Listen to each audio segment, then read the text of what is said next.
आज या ठिकाणी आपल्या बागली गावामध्ये जिल्हा परिषदेच्या आणि पंचायत समितीच्या निवडणुकीच्या निमित्तानं या ठिकाणी विराट अशी सभा आपल्या या छत्रपती संभाजी महाराजांच्या पदस्पर्शाने पावन झालेल्या भूमीमध्ये आपल्या ग्रामदैवताच्या हनुमानाच्या पटांगणामध्ये अतिशय भव्य दिव्य अशी या ठिकाणी सभा होत आहे। या सभेच्या निमित्तानं या ठिकाणी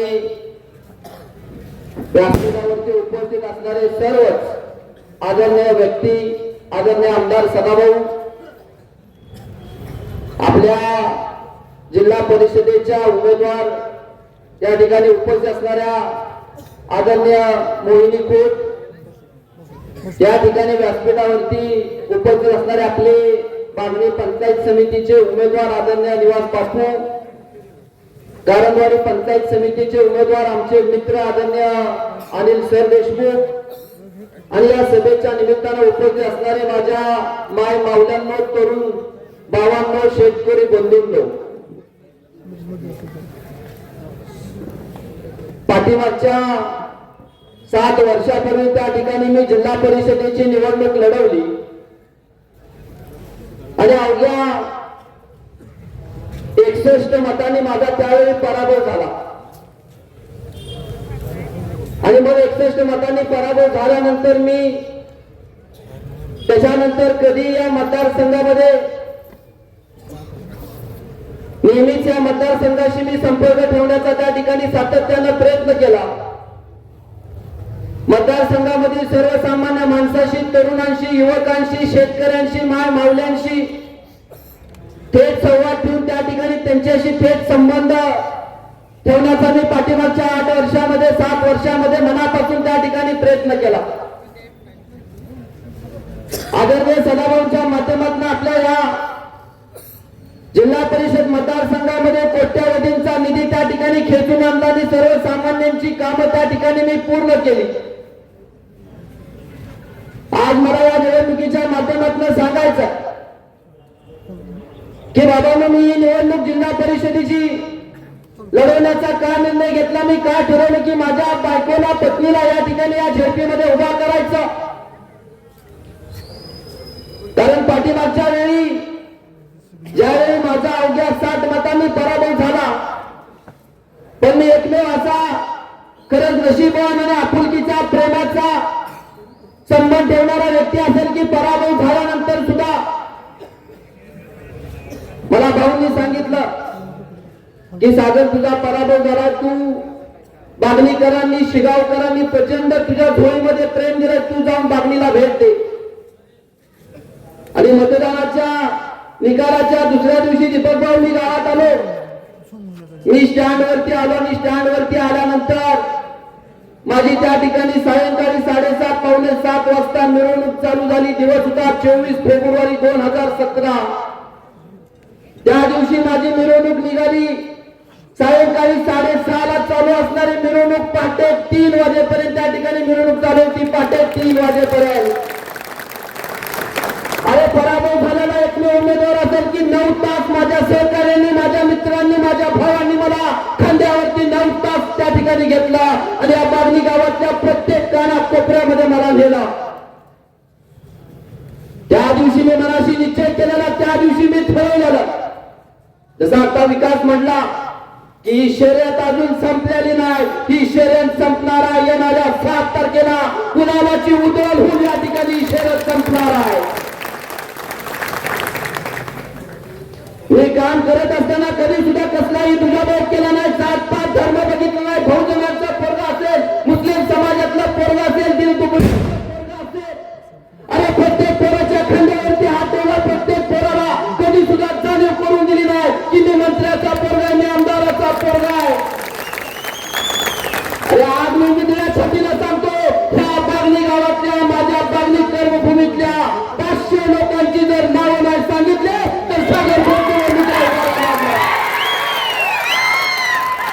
बाहेरून मला टोमणे मारतात, त्यांना मला मला सांगा तर या गावातल्या 5 लोकांना तुम्ही पुढारी सोडून कुणाला ओळखता?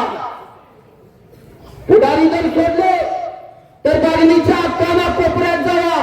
मी बागणी तोंडपाठ सांगू शकतोय. पाण्याच्या टाकीपासून आमच्या दलित वस्तीपासून पुढे एसटी स्टँडच्या आमच्या देवकुळे वस्तीपासून आपल्या किल्ल्याच्या भागातनं तिकडे गेला तर नेमिस्टनची गल्ली आहे. नेमिस्टनच्या पुढे आमच्या सिरमची घरं आहेत. त्याच्या खाली गेला तर कायतांची घरं आहेत.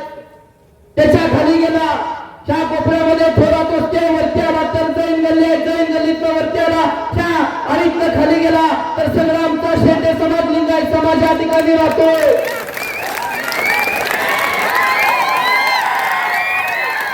आणि प्रत्येक समाजातल्या 15-15, 20-20 पोरांची मी नावं सांगू शकतोय तोंडपाठ. तिथं आलेल्या हजारो युवकांना माझ्या सागर त्यांच्याशी डायरेक्ट टच आहे का नाही याची सांगावं. अरे माझ्यावर जे आरोप करतात त्यांना कुठे माहित आहे? त्यांचा आलेला प्रश्न प्रॉब्लेम सोडवण्याचं काम मी केलं. मला रात्री 12 वाजता 2 वाजता 3 वाजता फोन केल्यात आणि प्रत्येक युवकाने सांगावं सागर खोत यांचा 2-2 वाजता फोन उचलले नाहीत. बाबा उचललेच नाही खरं सांगा. सांगा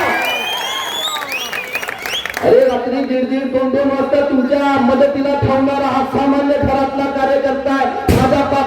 माझ्या बापाची काय धनदांडग्यांची आमची पहिल्यापासून औलाद नाही. मी सुद्धा सर्वसामान्यामध्ये जन्म घेतला. सर्वसामान्य कुटुंबामध्ये वावरलो. माझ्या आज्याची पंजाची काय खानदानी श्रीमंती नाहीये. माझ्या बापाकडे काय धनदांडगा पैसा नव्हता. राजकारणामध्ये येणं राजकारण करणं हा आमचा धंदा नव्हता. माझ्यासारखा युवक राजकारणात चुकून आलाय.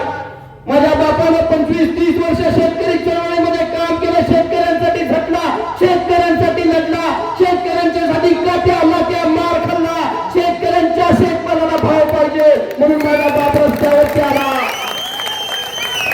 आणि ज्या प्रतिष्ठित त्या ठिकाणी फडणवीस साहेबांनी भावना न्यायाच्या माध्यमातून आमदार आणि मंत्री केला म्हणून त्या ठिकाणी माझ्यासारखं पोरग राजकारणात आला. आमचा राजकारण करणं घास नाही. राजकारण करणं आम्हाला झटणार नाही. कारण राजकारण करायचं तर त्याला दम लागतो, पॉवर लागते. पण आम्ही घरचे एका मनोमाच्या वाडीतले गरीब कुटुंबातले. माझ्या आजी आजोबांना 20 वर्ष शेतात हातामध्ये काम केलं. दुसऱ्याच्या रानात जाऊन भरलायचं काम माझ्या आजी आजोबाने केलंय, माझ्या आईने केलंय, माझ्या बापानं केलंय. पण नशिबाने योगायोगा म्हणून माझ्यासारखा युवक राजकारणात आला. आणि ज्या दिवशी राजकारणात आला त्या दिवशी ठरवलं त्याला आपण निवडणूक का लढवायची. कारण देवाच्या कृपेने आपल्याला संधी मिळाली. आपला बाप मंत्री आमदार झालाय. आपल्याला सर्वसामान्यांच्या भूमिका माहित आहेत, सर्वसामान्यांचे प्रश्न माहित आहेत, सर्वसामान्यांच्या अडचणी माहित आहेत. कारण गरिबी बघितल्या, गरिबी जाणल्या, गरिबी भोगल्या. एका 10x10च्या आखण्याच्या बरोबरच्या वाडीच्या 3 खोलीमध्ये राहणारं आमचं कुटुंब आयुष्यभर घरात झोपलो नाही. घरात झोपायला जागा नव्हती. 3 खोल्याचं 10x10 खोलीचं घर. किचन मध्ये भाव आणि आई झोपायचे. मधल्या घरामध्ये माझा आत्तीचा मुलगा संदीप दादा, तिची 2 पोरं आमच्या माया होऊन 4 झोपायची. राहिला सोफा. सोफ्यामध्ये माझी आजी खाली झोपायची, आजोबा झोपायचे आणि हुंबऱ्याला लागून माझा मोठा भाऊ सुनील दादा झोपायचा. उभं आयुष्य गेला. उन्हाळा असला की ग्रामपंचायतीवर झोपायचं, व्यायामशाळेवर झोपायचं. पावसाळा असला की खाली ज्ञानेश्वरीच्या वाचनालयामध्ये झोपायचं. त्यामुळे आम्हाला तुम्ही तोंडात सोन्याचा चमचा घेऊन आलेला सागर खोताची माफक काढायची नाही. मला घराण्याशाहीचं बोलताय, घराणेशाहीचा आरोप करताय, पुढाऱ्याचं पोरग भरताय. अरे तुम्ही काय केलं? काय केलं आज? मला एका जिल्हा परिषदेवर नाही तर तोंड मारून गेला. तुम्ही काय केलं?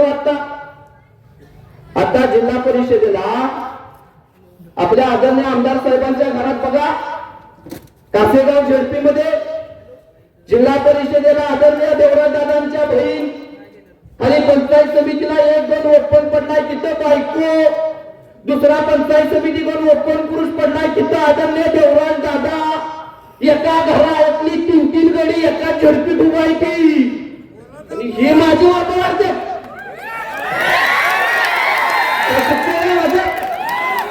तिथं कुठे गेला कार्यकर्ता? काय मेला काय? कार्यकर्ता तिथं दिसला नाही. एका झेडपी मध्ये 3-3 एका घरातलं आणि म्हणतात वाटेगाव वाटेगाव. अरे वाटेगावात सुद्धा तुम्ही काय केलंय? तिथं सुद्धा तुमची बहीण उभा केले म्हणजे 4 उमेदवार उभा केला, 4. आणि या चौकात म्हणतात सागरकोट धुमकेतोय मी अनुभव माझा माफ करू नका, कारण माझे नाव सर्वसामान्यांची आहे. माझी सर्वसामान्यांची डायरेक्ट अटॅचमेंट आहे, थेट अटॅचमेंट आहे. मी कधीही काम करताना कुठल्याही नेत्याला मध्ये ठेवण्या बाबतीत काम केलं नाही, डायरेक्ट येऊन काम केलं. मला जेव्हा जेव्हा लोकांनी त्यांच्या अडचणी सांगितल्या काम केलं. अरे आपला मीरा वायदंडे ट्रॅक्टरचा ड्रायव्हर, तो ट्रॅक्टरचा ड्रायव्हर खुब्याचं ऑपरेशन होतं, घरात लघवी आणि संडास करत होता. काजल वायदंडे त्याची बायको, आमचा मेहरबान आनंद थोरात माझ्याकडे आला आणि म्हणला की सागरभाई मीराचा उपचार केला पाहिजे. अरे छाती फुगवून सांगतो, त्या मीरा वायदंडेला लीलावतीच्या दवाखान्यात ऍडमिट केलं. 10 लाख रुपयाचं ऑपरेशन केलं. 10 लाख. एक सिंगल काम सर्वसामान्यांचं सांगा. आमच्या मुस्लिम बांधवांमध्ये आमचा आसपास चौगुले, त्याच्या आईला 1 लाख रुपये कॅन्सरसाठी मिळवून दिले. त्याच्या घराजवळ असताना आमचा जमीर चौगुले, त्याच्या आईला पाठीमागच्या 25 दिवस त्या ठिकाणी सामनेकरांच्यात ऍडमिट केलं. 1 लाख रुपये सीएम फंडात मिळवून दिले. 1 लाख. ह्या आपल्या हनुमानाबाद मंदिरामध्ये मी डोळ्याचा कॅम्प घेतला. डोळ्याच्या कॅम्पच्या माध्यमातून माझा मित्र दीपक आपटे त्याच्या ओमनीतले ह्या आपल्या बागणी गावातल्या 190 लोकांचे 10,000 रुपयाची डोळ्यात लेन्स घालून मी मोफत ऑपरेशन केले. 10,000ची लेन्स घातली. माझ्याकडे मागच्या वेळी लोक आली निवडणुकीला, मला म्हणले की सागर आमचा सगळ्यात मोठा एक प्रश्न अडचणीचा तो सोडवणार काय? म्हणलं काय? मला माणसं म्हणली की आम्हाला बागली कोचीकडे जाणारा रस्ता झाला पाहिजे.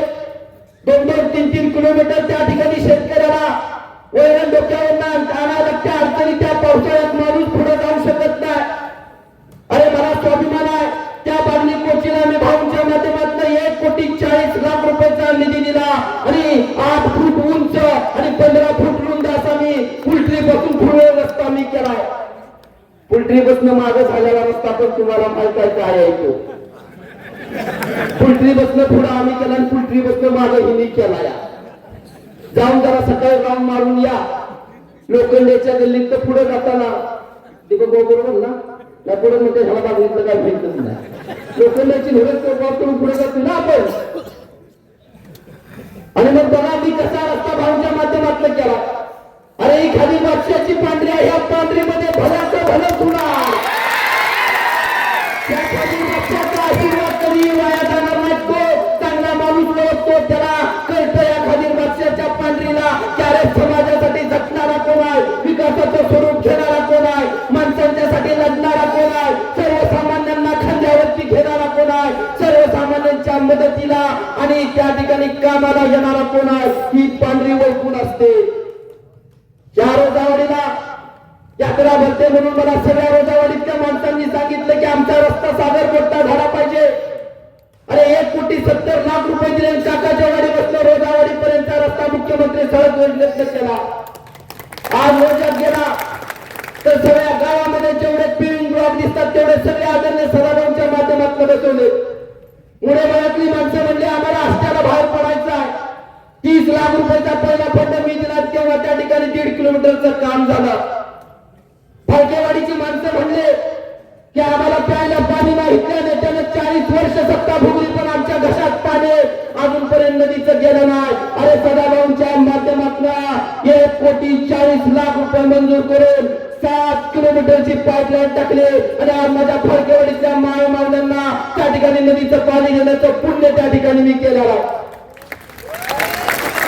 असे किती कामे सांगू. आपल्याला दुसरी पण दादा सभा घ्यावी लागणार की म्हणून गेल्या पुढे काही बोलली तर आमच्याकडे खजिना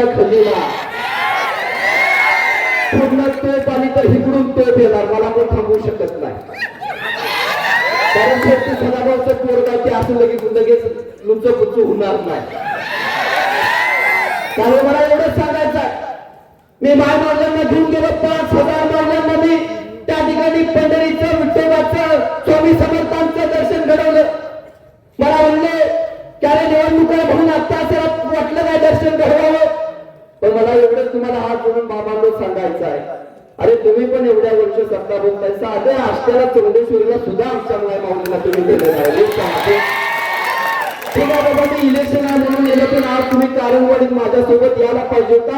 एक माऊलीच्या गळ्यात माळ आहे जाधव कुटुंबातली, ती बिचारी माझ्या पाया पडून रडले की माझ्या भाग्यात पडलेली सागर तू घडवून आणलीस बाळा, तुझं पाय कुठाय मला बोलले. अरे हे पुण्यच आहे ना, हे पुण्य मी मिळवलं, पुण्य मी कमवलं आणि त्याची तुम्ही राव माफ करताय, ह्याचं मला वाईट वाटतंय. सगळ्यात महत्वाचा मुद्दा, ह्या मतदारसंघात मी काम कुठलं केलं असेल म्हणतात माझा संपर्क आहे का? अरे संपर्काच्या बात्या मारण्यापेक्षा 2022 ला आपल्या भारत देशाच्या सीमेवरती आपल्या शिगावच्या रोमित चव्हाणाने दहशतवाद्यांशी लढताना बिचाऱ्यानं छातीत गोळ्या घेतल्या, डोक्यात गोळ्या घेतल्या आणि तो युवक देशासाठी शहीद झाला. त्याने तिथे आपले प्राण देशासाठी सोडले. त्या माणसाचे वडील आज कुठं कामाला आहेत, कुठं स्वप्न तुला माहित आहे. आणि त्यावेळी मात्र मला सांगायचं आहे 2022 पासून त्या रोमित चव्हाणच्या आई वडिलांची माय माऊलीची इच्छा होती की माझ्या बाळाचं स्मारक झालं पाहिजे, कारण देशासाठी त्यानं आपलं आयुष्य समर्पित केलंय. वयाच्या 21व्या वर्षी देशासाठी तो शहीद झालाय. पण 3 वर्षामध्ये कुणाला सुचलं नाही की तिथं स्मारक करावं. अरे मागच्या वर्षी खूप वेळ झाला, पण 2 ते 2.5 वर्षाने ती माणसं भाऊंच्याकडे आली, भाऊंना म्हणले की भाऊ आम्हाला शहीद रोमित चव्हाणचा आणि आपल्या हिंदुत्वाचा आराध्यदैवत छत्रपती शिवाजी महाराजांचं स्मारक झालं पाहिजे. आणि आज मला अभिमान आहे की आदरणीय सभाभाऊंच्या माध्यमातून त्या रोमित चव्हाणच्या स्मारकाला 7 लाख रुपयाचा निधी दिला, 7 लाख रुपयाचा. आणि आज मला त्या ठिकाणी काम चालू आहे. का नाही सुचलं हे करावं? मागच्या 3-4 वर्षामध्ये तुम्हाला सुचलं असतं तर आज रोमित चव्हाणाचं आपल्या शहीदाचं हुतात्म्याचं एक मोठं स्मारक झालं असतं. म्हणून मला एवढं सांगायचं आहे, माझं एक व्हिजन आहे. त्या व्हिजनला घेऊन मला पुढे जायचं आहे. कोण आला, कोण गेला, कोण कुठल्या पार्टीत गेला त्याच्याशी मला देणं घेणार नाही. कोण कुणावर जातोय, कोण कुणावर येतोय, कोण कुणाशी युती करतोय हे आम्हाला माहित नाही. एखाद्यानं 7 ते 8 पक्ष बदलले, ते पक्ष सुद्धा मला सांगायची इच्छा नाही. मला एवढंच सांगायचं आहे की आम्ही आमची भूमिका घेऊन चाललोय. आम्ही आमची भूमिका बदललेली नाही, आम्ही एकाच ठिकाणी स्तब्ध आहे. आणि म्हणून मी गडकरीची या ठिकाणी सगळ्यांना विनंती करतो की विकासाला तुम्ही मतदान करायचं. सगळ्यात वाईट आता मी सोने घराघरावर जोडतो तरी टीका. कोण म्हणतोय इथं सोलर चायनीज कंपनीचा आहे, कोण म्हणतोय नेपाळचा आहे, कोण म्हणतोय अफगाणिस्तानवरून आणलं. तुम्ही साधा बल दिलाय का? बल एक बल दिलाय का?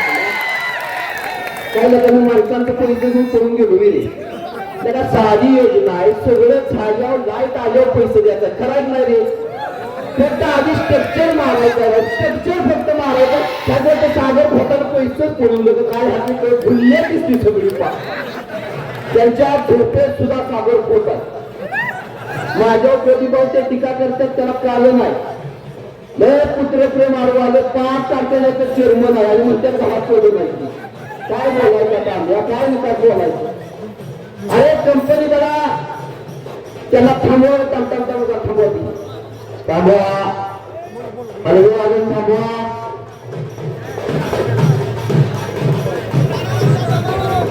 आवर्जून फक्त आता एवढंच तुम्हाला सांगायचं आहे की मी सोलरची योजना आणली. अरे आम्ही साधं गणित मांडलं की 1 किलो यातला स्ट्रक्चर तुम्ही स्वतः मारा. सगळं आणून जोडल्यानंतर, पॅनेल जोडल्यानंतर, वायरिंग केल्यानंतर, मग तुम्ही 1 किलो वॅट आल्यानं फक्त 5,000 रुपये ज्या दिवशी 100% जोडून होईल त्यावेळी द्या. जो 2 किलो वॅट घेणार आहे त्याला आम्ही सांगितलं की मार्केटची किंमत आज 1.5 लाख रुपये आहे. मार्केटला गेला तर 2 किलो वॅट सोलर मिळतंय 1.5 लाखामध्ये. त्या ठिकाणी सबसिडी येते 60,000. त्या ठिकाणी ती कंपनी घेणारा काम 100% पूर्ण झाल्यानंतर 20,000. 7 अधिक 20 झाले 80,000. वरचे 70,000 रुपये आपल्याला सदाभाव मिळवून देणार आहे. 70,000 रुपये. आणि मग सोलर आलं तर तुमचं 100% वीज बिल मुक्त घर होणार आहे. तुम्हाला झिरो लाईट बिल येणार आहे. अरे एवढ्या चांगल्या योजना मी जर घेऊन येत असेल आणि लोकांसाठी काम करत असेल तर बाबांनो तुम्ही काहीतरी आणा, काहीतरी द्या, काहीतरी दाखवा आणि मग तुम्ही खऱ्या अर्थानं दुसऱ्यावरती आरोप करा. स्वतः द्यायचं काहीच नाही, खोटे कसलेही आरोप करायचे एवढा त्यांचा व्यवसाय आहे. आणि म्हणून मला एकच सांगायचं की बाबणीला जिल्हा परिषदेला आपल्या गावाला 5 वर्षात पुढे न्यायचं आहे. मला या जिल्हा परिषद गटातली एक सुद्धा पानंद रस्ता ठेवायचा नाही. सगळ्या पानंदी मुख्य रस्त्यापर्यंत मला सदाभाऊंच्या माध्यमातून आणायचे आहे. प्रत्येक वर्षी मला आदरणीय भाऊंच्या माध्यमातून बागणे असेल, शिगाव असेल, कारंजवाडी असेल आणि आपल्या छोट्या वाड्या असतील त्या सगळ्या गावांमध्ये प्रत्येक वर्षी मला आरोग्याचं महाआरोग्याचं शिबिर घ्यायचं आहे आणि त्या शिबिराच्या माध्यमातून सामान्य माणसाचं चेकअप करायचं आहे. मला त्या ठिकाणी ज्या ज्या लोकांना धान्य मिळत नाही त्या लोकांना मला धान्य मिळवून द्यायचं आहे. मला हे म्हणतात माझा संपर्क कसला. मागच्या 1.5 महिन्यापूर्वी मी आपल्या बागणी गावातल्या 47 लोकांना धान्य मिळवून दिले. त्या ठिकाणी 47 लोकांना, त्या लोकांना माहित आहे साधे खोटा डायरेक्ट त्यांना फोन केलाय, त्यांना माहित आहे, त्या कुटुंबाला माहित आहे की काम मी केलंय का केलेलं नाही.